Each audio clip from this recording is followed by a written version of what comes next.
Good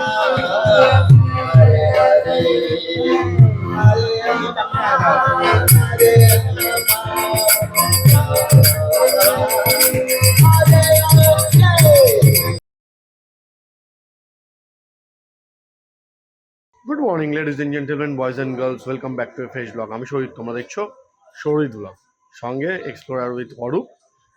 সামনেই আসছে দোল পূর্ণিমা, আর দোল পূর্ণিমা মানেই ভারতবর্ষের কিছু কিছু জায়গা যেমন ব্রজ কি হোলি, কাশিতে মসান হোলি খুব পপুলার, সেরকম ওয়েস্ট বেঙ্গলের কিছু কিছু জায়গা খুব পপুলার হোলির জন্য। এক হচ্ছে কলকাতার একটা ভিনটেজ কার হোলি হয়, আমি কখনো দেখিনি সামনাসামনি, অ্যাটলিস্ট মায়াপুরে খুব ভালো হোলি হয়। আর সবাই জানো শান্তিনিকেতন তো অলওয়েজ পপুলার হোলির জন্য। এই নেক্সট যে হোলি আসছে, সেই হোলিতে তোমরা কোন জায়গায় যেতে পারবে, কি কি দেখতে পাবে, কীরকম সময় লাগবে, কোথায় হোটেল পাবে, তার সমস্ত ইনফরমেশন কিন্তু এই ভিডিও থেকে পাবে। মেনলি আজকে আমরা দুজন যাচ্ছি মায়াপুর। মায়াপুরে কোথায় থাকবে, থাকার প্রয়োজন পড়বে কিনা, হোটেল কিভাবে পাবে, আদৌ তোমরা হোটেল পাচ্ছ কিনা, কি কি দেখবে, কতক্ষণ সময় লাগবে, কত খরচা হবে, কোন ট্রেনে যাবে, তার সমস্ত ইনফরমেশন কিন্তু ভিডিও থেকে পেয়ে যাবে। আমরা মেনলি এখান সোদপুর থেকে ট্রেন ধরছি 6:36-এর কৃষ্ণনগর সিটি জাংশন। প্রত্যেক দিন সারাদিন অ্যাকচুয়ালি শিয়ালদা থেকে কৃষ্ণনগর যাওয়ার জন্য প্রচুর ট্রেন আছে। যদি হাওড়া ডিভিশন থেকে যাচ্ছ তাহলে হাওড়া থেকে বর্ধমান ডিভিশনের যে কোনো ট্রেনে তোমরা কিন্তু নবদ্বীপ স্টেশনে নামতে পারবে। নবদ্বীপ স্টেশন থেকে চলে যাওয়া যায় মায়াপুর, আর কৃষ্ণনগর হয়ে গেলে কৃষ্ণনগর থেকে খেয়া পার করতে হয়। পুরো ইনফরমেশন পরপর পাবার যেভাবে আমরা পাবো তোমরা।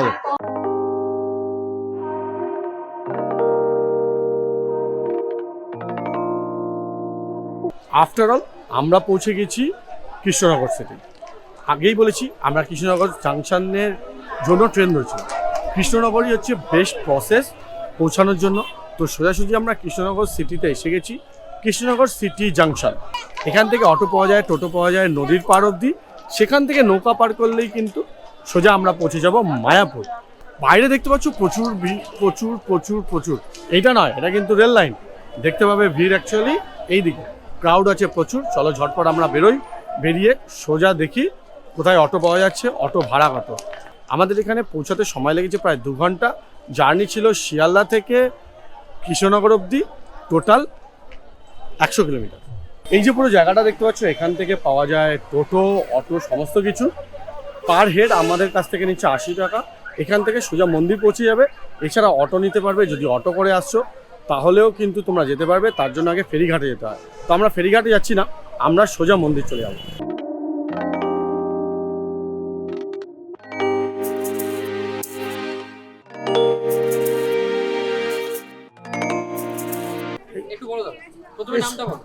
শঙ্কর দাস। ফোন নাম্বারটা বলো। 70 63 84 71 85। জগন্নাথ মন্দির থেকে একদম মন্দিরের গেট পর্যন্ত যতগুলো মন্দির আছে সবগুলো দেখে 200-250 টাকা, 300 টাকা এরকম। এখানে যত সাইট সিন আছে সবগুলোই দেখাবে। 200-250 টাকা তুমি নেবে।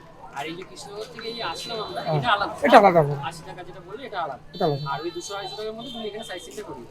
তো যদি কেউ আসে তোমায় কন্টাক্ট করলে তুমি ঘুরিয়ে দিতে পারবে। ধন্যবাদ। ধন্যবাদ। আফটার অল আমরা পৌঁছে গেলাম মায়াপুর মন্দিরের কাছে। আসার যে পুরো ইনফরমেশনটা একবার দিয়ে নি তোমাদের। তোমরা প্রথমেই দেখলে আমরা কৃষ্ণনগর স্টেশনে নেমেছি। কৃষ্ণনগর স্টেশন থেকে আমরা সোজা টোটো ধরে এলাম। তোমরা ওখানে টোটো পাবে, অটো পাবে। যদি অটো করে আসতে চাও, অটো করে কিন্তু তোমরা চলে আসতে পারো ভুলোর ঘাটে। সেখান থেকে নৌকা পার করবে আর তারপরে হেঁটে আসতে পারো, পৌঁছে যাবে মন্দিরে। আবার যদি ডাইরেক্ট আসতে চাও, যদি অটো করে আসো ভেঙে ভেঙে, তাহলে তোমার খরচা পড়বে প্রথমে 40 টাকা করে অটো ভাড়া, 3 টাকা নৌকো ভাড়া, তারপরে হেঁটেও আসতে পারো, আবার 10 টাকা করে টোটো ভাড়া দিতে পারো। আবার যদি যেভাবে আমরা এলাম, আমাদের লাগলো 80 টাকা করে পার হেড।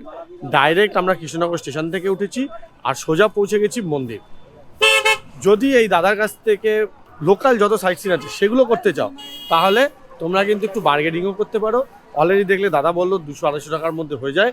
যত বেশি লাখ থাকবে একটু বার্গেনিং করবে, সম্ভব। এইবার আমরা পৌঁছে গেছি যেহেতু মায়াপুর, দেখে নেব মায়াপুরের মন্দিরের ভেতরটা। বিশ্বের সবচেয়ে বড় মন্দির, আর বাকি কি ব্যবস্থা আছে, মন্দিরের কতটা কি হয়েছে, কবে ওপেন হবে, সেই ইনফরমেশনও কিন্তু বের করার চেষ্টা করবো। তো চলো মন্দিরের দিকে যাই।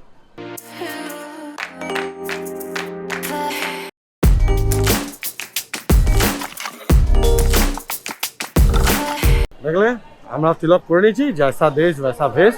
এবার আমরা প্রথমে যাব ভেতরে।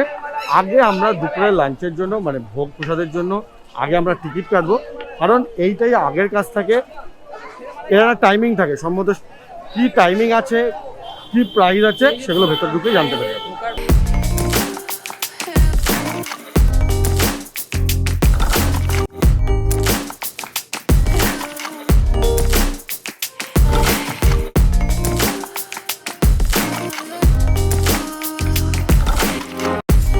এই দেখলে এই হচ্ছে টিকিট, আর এই হলো টিকিট কাউন্টার।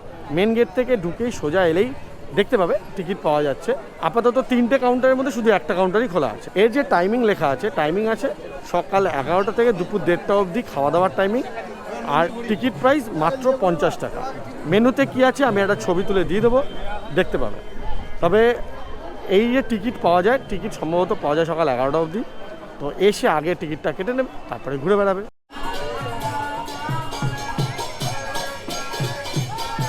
এই যে জায়গাটা দেখতে পাচ্ছ, এই জায়গাটা হচ্ছে অখণ্ড নাম সংকীর্তন জায়গা। অখণ্ড মানে নন স্টপ, এখানে কিন্তু সব সময় চলতে থাকে।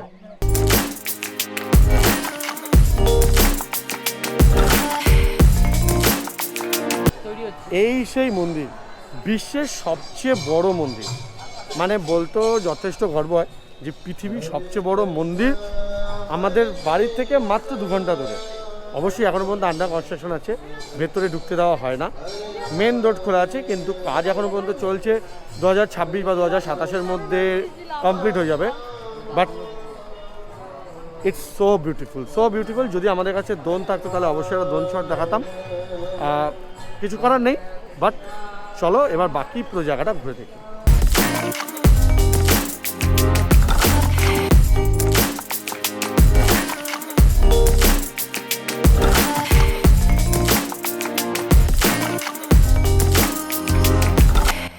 এই যে পুরো পার্কটা দেখতে পাচ্ছ, এই পুরো পার্কটা হলো পার্কিং। যদি কেউ বাস নিয়ে আসছো, গাড়িতে আসছো, মানে 4 চাকায় আসছো বা বাইক নিয়ে আসছো, তোমরা কিন্তু সোজা পৌঁছে যেতে পারো একদম ভেতরের পার্কিং মধ্যে। ভেতরে পার্কিংটা বেশ বড় অ্যাকচুয়ালি।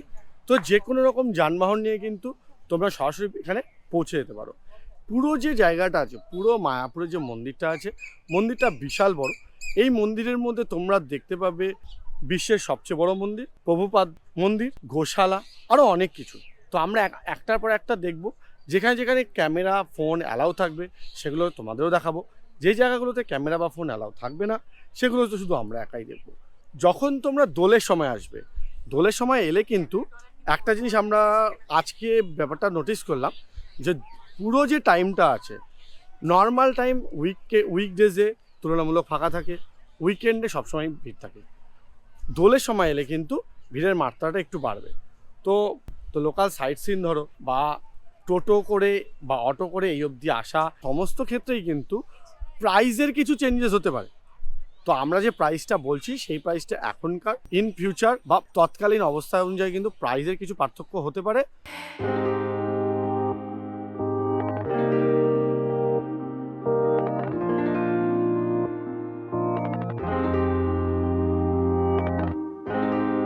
দশটা বেজে 34 মিনিট, এখনো পর্যন্ত আমরা ব্রেকফাস্ট করার টাইম পাইনি। তো ভাবলাম আখের রস দিয়ে শুরু করা যাক, যদিও আমরা ট্রেনে মুড়ি খেয়েছিলাম।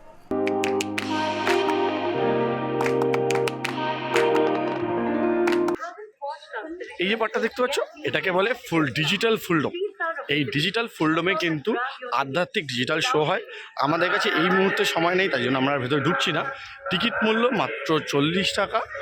প্রায় 30 মিনিটের কাছাকাছি একটা টোটাল ডিজিটাল শো দেখানো হয়। তো তোমরা যখনই মন্দিরে ঢুকছো, মন্দিরের ডান হাতে যে রাস্তাটা আছে সেটা দিয়ে কিন্তু সোজা চলে আসলে পেয়ে যাবে এই ফুলডোম। এই দেখতে পাচ্ছ আমার পেছনেই রয়েছে ফুলডোম।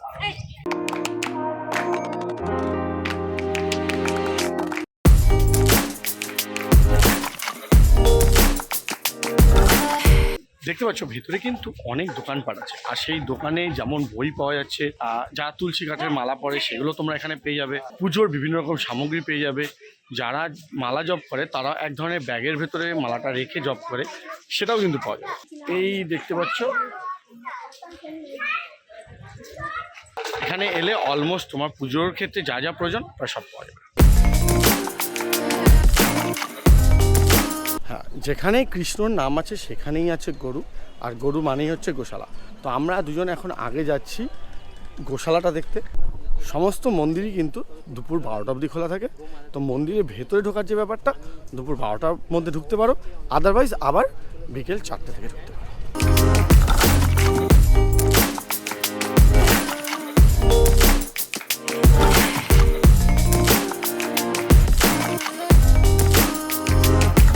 দেখতেই পাচ্ছ পুরো গোশালাটা কিন্তু বিশাল বড়, এই পাশ থেকে শুরু করে এই পাশে।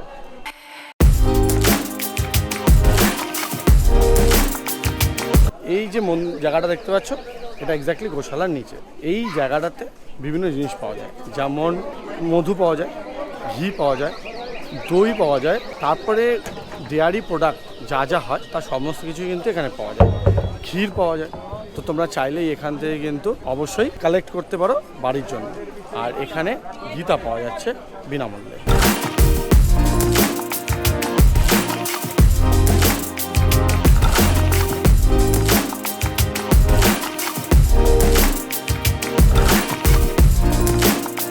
যে জায়গাটায় আছে, আমরা একটা জিনিস বারবার করে এক্সপিরিয়েন্স করছি, সেটা হলো এমনিতে কেউ ভিডিওগ্রাফি ফটোগ্রাফি কোনো কিছু বারণ করছে না, কিন্তু হঠাৎ কিছু কিছু জায়গায় কিছু কিছু সিকিউরিটি গার্ড বলছে এখানে ভিডিও বানানো যাবে না, পারমিশন নিতে হবে।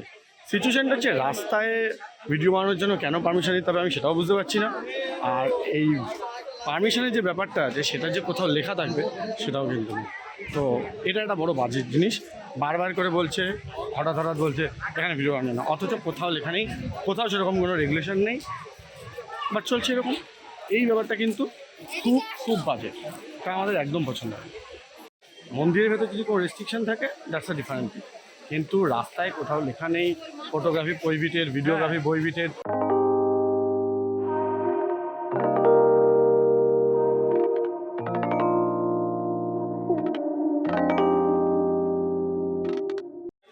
এই যে আমার পেছনে দেখতে পাচ্ছ চন্দ্রোদয় মন্দির, যেটা পুরনো প্রথম থেকে ছিল। এইটা যেটা দেখতে পাচ্ছ, যেটা বিশ্বের সবচেয়ে বড় মন্দির, সেটা হচ্ছে সেকেন্ড বা দ্বিতীয় চন্দ্রোদয় মন্দির। এক্ষুনি আমরা এই মন্দিরের ভেতর থেকে ঘুরে এলাম। মন্দিরে যাওয়ার জন্য ফোন, ক্যামেরা, ব্যাগ, জুতো সব কিছু কিন্তু মন্দিরের বাইরে রেখে লাইন দিয়ে সিকিউরিটি চেক করিয়ে তবেই ভেতরে যেতে হয়। তো এটাই একমাত্র প্রসেস, এইভাবেই যেতে হবে। ভেতরে ফোন, ক্যামেরা কিছু অ্যালাউ নয়, ভেতরে ছবি তোলা একেবারে নিষিদ্ধ। এই যে আশেপাশে পুরো চত্বরটা দেখতে পাচ্ছ, এই পুরো চত্বরটায় যেমন পার্কিং আছে তেমন গদা ভবনের স্টেও আছে। কিন্তু তোমরা যখনই মায়াপুর আসছো তোমরা কিন্তু অবশ্যই এই যে মায়াপুর মন্দির আছে, মেন মন্দির, অবশ্যই চেষ্টা করবে তার ভেতরে হোটেল নেওয়ার। তাহলে সকালের আরতি, সন্ধ্যা আরতি এইগুলো দেখতেও তোমাদের খুব ভালো হবে। আর বাইরে যে ধরনের প্রাইসে তোমরা হোটেল পাবে তার চেয়ে অনেক ভালো আর অনেক বেশি পরিষ্কার পরিচ্ছন্ন হোটেল কিন্তু তোমরা মন্দিরের ভেতরে পাবে।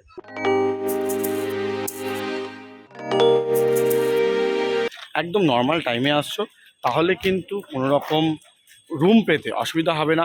আমাদের সাথে যতজনের দেখা হয়েছে তারা সবাই বলেছে যে এসি তারা থাকতে পেরেছে, যদিও অ্যাভেলেবিলিটি তুলনামূলক এই মুহূর্তে কম আছে, কিন্তু যখন নর্মাল টাইম থাকে তখন যথেষ্ট রুম অ্যাভেলেবেল আছে। গীতা ভবন, গদা ভবন সব জায়গাতেই কিন্তু থাকা যায়। আর যদি এরকম পিকটা সিজনে আসো তাহলে অনলাইন বুকিং করে আসার চেষ্টা করবে, আদারওয়াইজ কিন্তু বাইরে হোটেল পাবে। আমাদের কাছে যা যা ইনফরমেশন ছিল প্রায় সমস্ত ইনফরমেশন তোমাদের দিয়ে দিচ্ছি। এবার আমরা যেটা করব, আমরা অলরেডি টিকিট কেটে রেখেছি মহাপ্রসাদের, তো সেটা টাইমিং হচ্ছে 1টা অবধি। অলরেডি প্রায় 12:15টার কাছাকাছি বাজে। আমরা এখন ওইদিকে যাবো, সেরে তারপরে দেখবো আর কি কি আছে, আর না হলে তারপরে আমরা বাড়ি ফিরে যাবো।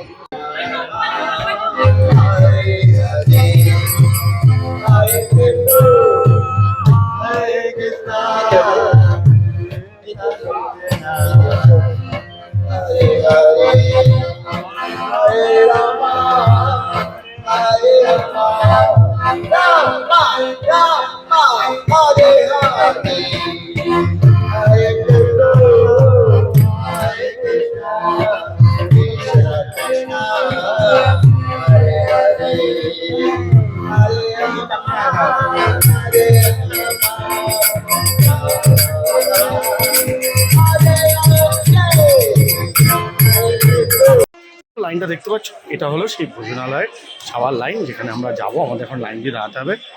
চারিদিকে একটু নয়েজ আছে, কিছু করার নেই। বাট একটা জিনিস আমি বলবো যে বিভিন্ন রকম কাউন্টার আছে, যে কাউন্টারগুলো আছে সার্ভিস কাউন্টার, যেমন আমরা প্রথমে টিকিট কাটতে গেছিলাম সেখানকার, আবার এখন এই জুতো রাখতে গেলাম সেখানকার, লোকজনের বিহেভিয়ার কিন্তু খুব ভালো নয়। অ্যাটলিস্ট সেটা একেবারেই এক্সপেক্টেড নয়, কিন্তু সত্যি ব্যবহার কিন্তু খুব একটা সুবিধাজনক নয়। এই যে পুরোটা দেখতে পাচ্ছ, পুরোটাই হলো লাইন, বিশাল বিশাল বড় লাইন দেখতে পাচ্ছ। দেখে মনে হচ্ছে একদম পুরো নবদ্বীপ থেকে মায়াপুর অব্দি লাইন পড়েছে। আমরা সবাই নবদ্বীপে লাইনে দাঁড়িয়ে মায়াপুর অব্দি পৌঁছেছি, সবাই ব্রিজ ক্রস করেছি, পৌঁছায়নি এখনো পর্যন্ত। এই হচ্ছে অরূপের অবস্থা। আর মোটামুটি মাটির যা অবস্থা, মাটিতে তো আমরা দাঁড়াতে পারছি, প্যান ফ্রাই একদম পিচে দাঁড়ালে মোটামুটি পা রোস্ট হয়ে যাবে, এরকম হচ্ছে সিচুয়েশান।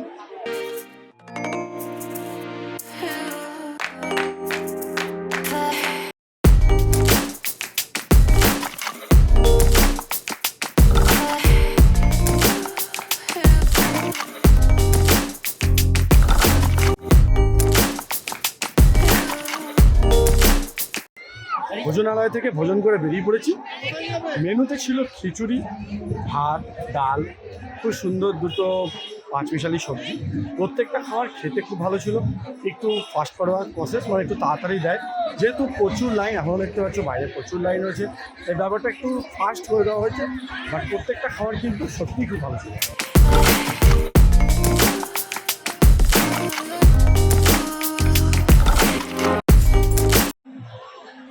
এই দেখতে পাচ্ছ আমার পেছনে প্রভুপাদ সমাধি মন্দির। এই যে মন্দির, আমরা খাওয়া দাওয়ার পরেই সরাসরি পৌঁছেছিলাম মন্দিরটায়, কারণ মন্দিরটা ঠিক একটা সময় বন্ধ হয়ে যায়। তো আমরা এই ভেতরে ঘুরে এলাম। এর জন্য দেখতে পাচ্ছ অলরেডি বন্ধ হয়ে গেছে, লোকজনের লাইন নেই। সমস্ত কিছু মানে জুতো, ফোন, সমস্ত কিছু রেখে তোমরা কিন্তু এই মন্দিরে প্রবেশ করতে পারবে। প্রত্যেক দিন সকাল 7টা থেকে দুপুরে 1টা, বিকেল 3:30 থেকে রাত্রি 8টা অবধি খোলা থাকে। তো যখনই আসছো এই মন্দিরটা দর্শন করতে কিন্তু একেবারেই ভুলবে না। ভেতরে ফোন, ক্যামেরা কিচ্ছু অ্যালাউ। আফটার অল মায়াপুরের মন্দির দর্শন তো হয়ে গেল, এরপর বেরিয়ে পড়েছি। Time update 2:15। এবার আমাদের মেনলি আগে পৌঁছাতে হবে ধুলোর ঘাট, কারণ আমরা এসেছিলাম ডাইরেক্ট। তো ধুলোর ঘাট হয়ে এবার আমরা ফিরছি। আর এই দেখতে পারো পুরো চত্বরটা, যখন এর আগে আসতাম তখন এত বেশি দোকানপাট ছিল না, এখন অনেক বেশি দোকানপাট হয়েছে। তো এইবার আমরা ফিরছি, 3:20 ট্রেন ধরবো, এটাই আপাতত প্ল্যান। পৌঁছে গেছি ভুলোর ঘাটে, দেখতে পাচ্ছ খুব বেশি করে লাগলো না, মন্দির থেকে মিনিট 5-7 লাগলো টোটোতে। তো বোঝাই যাচ্ছে হেঁটে গেলে ধরো 10 থেকে 12 মিনিট সময় লাগে। অলরেডি নৌকো এসে গেছে, নৌকো থেকে লোক নামছে, এরপরেই আমরা চাপবো। এখান থেকে একদম খুব একটুখানি কৃষ্ণনগরের ওই পার, আর তারপরেই কিন্তু ওখান থেকে আমাদের অটো ধরতে হবে। নৌকো ভাড়া নিল 3 টাকা পার পার্সন, মানে আমাদের দুজনের জন্য 6 টাকা।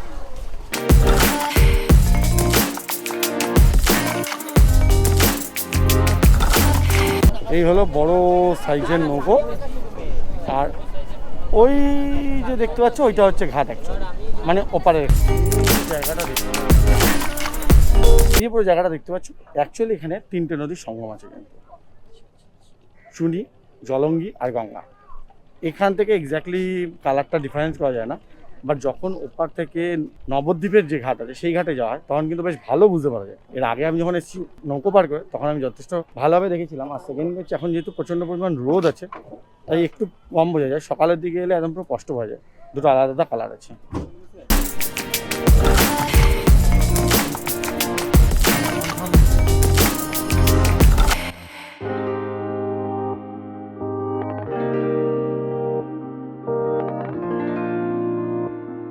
আমরা লাঞ্চ পার করে নিচ্ছি, এবার আমাদের একটাই মাত্র কাজ, সেটা হচ্ছে অটো ধরা।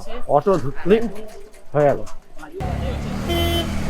আমরা ধরে নিয়েছি টোটো, সোজা যাব কৃষ্ণনগর স্টেশন। 3:20 ট্রেন আছে, ওটাই ধরা মেন টার্গেট।